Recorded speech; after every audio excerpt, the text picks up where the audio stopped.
नमस्कार मित्रों, स्वागत है आप सभी का। आज हम बात करेंगे कन्या राशि का जुलाई महीने का राशिफल। जानेंगे आपके जॉब और बिजनेस के बारे में, परिवार के बारे में, यात्रा के बारे में, संतान आदि विषयों के ऊपर हम चर्चा करेंगे। साथ ही साथ हम बात करेंगे विशेष दिनों की या विशेष घटनाओं के बारे में जहां पे आपको बहुत ज़्यादा ध्यान रखने की ज़रूरत है, जो आपके लिए लाभकारी भी रहने वाली हैं। इसी प्रकार अंत में हम बात करेंगे बहुत ही सरल उपायों की, जो लाल किताब और पारंपरिक ज्योतिष के ऊपर आधारित हैं। अंत का बने रहिएगा।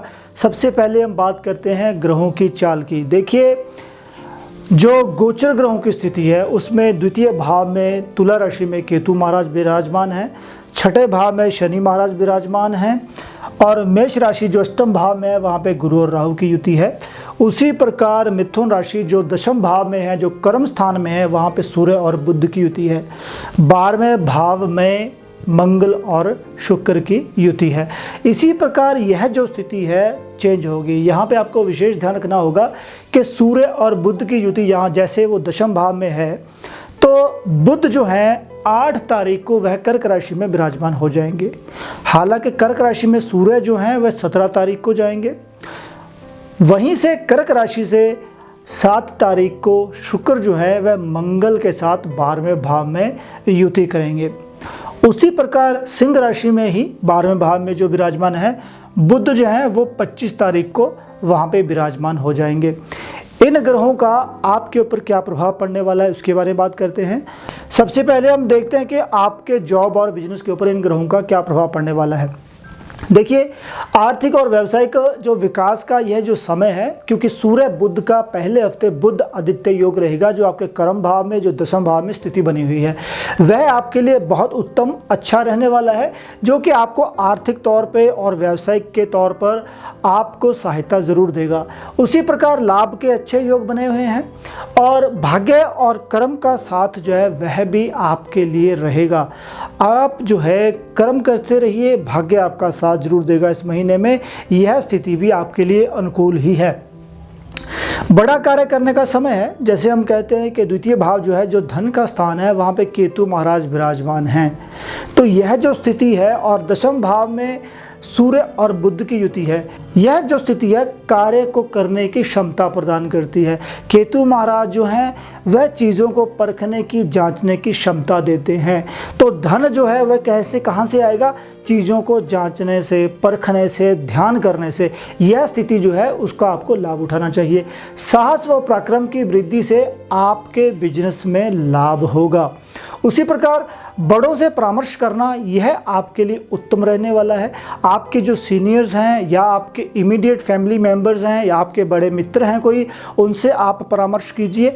यह स्थिति आपके लिए लाभकारी रहेगी। इसी प्रकार स्त्री व अपोजिट जेंडर का जो साथ है वह आपके लिए अच्छा रहने वाला है। आपके जॉब में, आपके व्यवसाय में अगर आपके अपोजिट जेंडर के द्वारा कोई कार्य किया जाता है तो आपको उसको बढ़ावा देना चाहिए, इससे आपको भी लाभ होगा।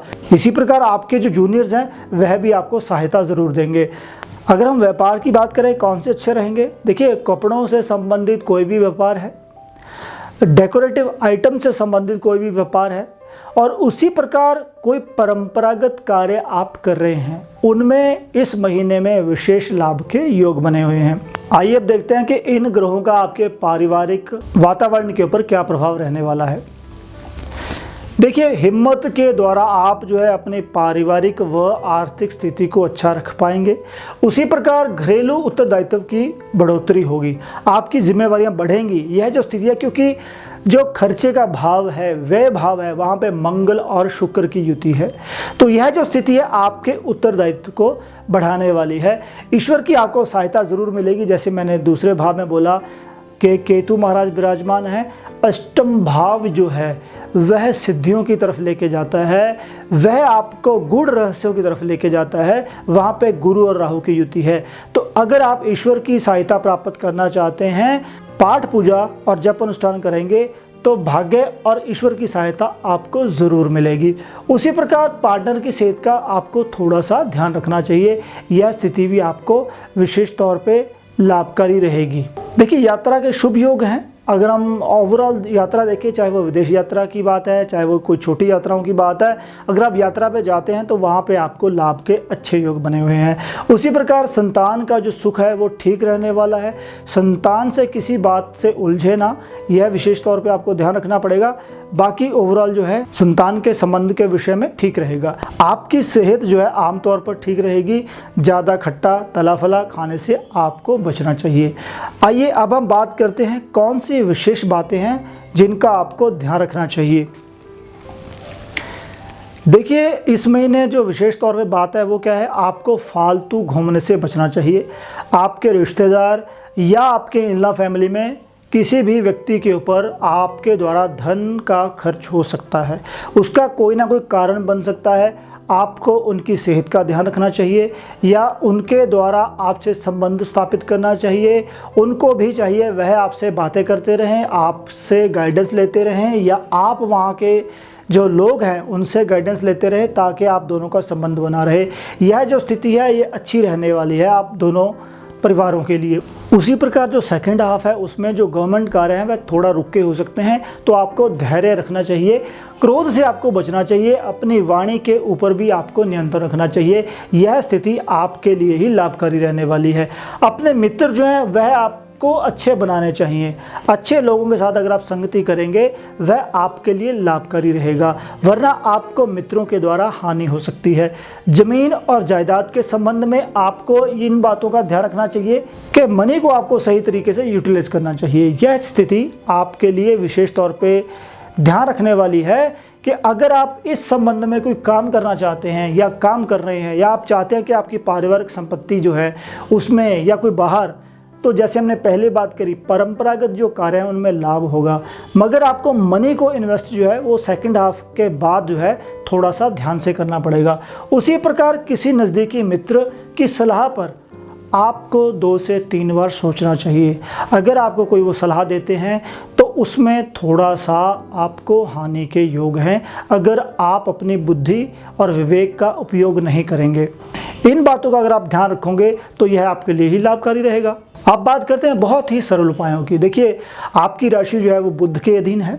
दुर्गा माता का जाप करना आपके लिए बहुत ही लाभकारी रहने वाला है। बुध के मंत्रों का जाप आप कर सकते हैं। आपके घर में अगर ग्रीनरी है, छोटे पेड़ पौधे हैं, उनको जल दीजिए, उनकी साफ सफाई कीजिए, यह आपके लिए अच्छा रहने वाला है। कोई भी किसी भी प्रकार का पक्षी घर में रखना आपके लिए सही नहीं रहेगा। हरी चीज़ें जो हैं उनको आप कम यूज़ करें, स्पेशली बुधवार के दिन, यह भी आपके लिए ज़रूरी है। उसी प्रकार गाय को हरा चारा अगर आप खिला सकते हैं बुधवार और शुक्रवार के दिन, यह आपके लिए अच्छा रहेगा। साथ ही साथ आप अपनी बहन, बेटी, बुआ का सम्मान कीजिए, उनका ध्यान रखिए, उनके साथ समय बिताइए। और अगर आपकी कोई भी बहन, बेटी या बुआ नहीं है तो आपने क्या करना है, जो आपके रिश्तेदार हैं उनमें से कोई होगा या आप किसी को बहन मानते हैं उनसे आप मिल सकते हैं। उनका अगर आपसे उम्र में बड़े हैं तो आप उनका आशीर्वाद लीजिए, यह स्थिति आपके लिए अच्छी रहेगी। उसी प्रकार अपनी वाणी के ऊपर नियंत्रण रखिए, क्योंकि बुध जो है बुद्धि के साथ साथ वाणी के भी कारक हैं। तो बुध की स्थिति जो है, जैसे हमने पहले चर्चा करी, वह 3 राशियों में भ्रमण करेंगे। पहले वह जो है अपनी ही राशि में दशम भाव में रहेंगे, उसके बाद वह कर्क राशि में जाएंगे जो कि 8 और 25 के बीच रहेंगे। 25 के बाद वो जो हैं वह सिंह राशि में विराजमान रहेंगे, मंगल और शुक्र के साथ 12वें भाव में। तो 3 राशियों में वह जाएंगे। तो उसी प्रकार उनका जो प्रभाव है आपकी बुद्धि और आपकी वाणी के ऊपर ज़रूर पड़ेगा। तो इसलिए इस बात के ऊपर मैं विशेष बल दे रहा हूँ। तो इस वीडियो में मित्रों इतना ही। आई होप यह वीडियो आपको अच्छी लगी होगी, तो कृपया करके मेरे चैनल को सब्सक्राइब, लाइक और शेयर जरूर कीजिएगा। धन्यवाद।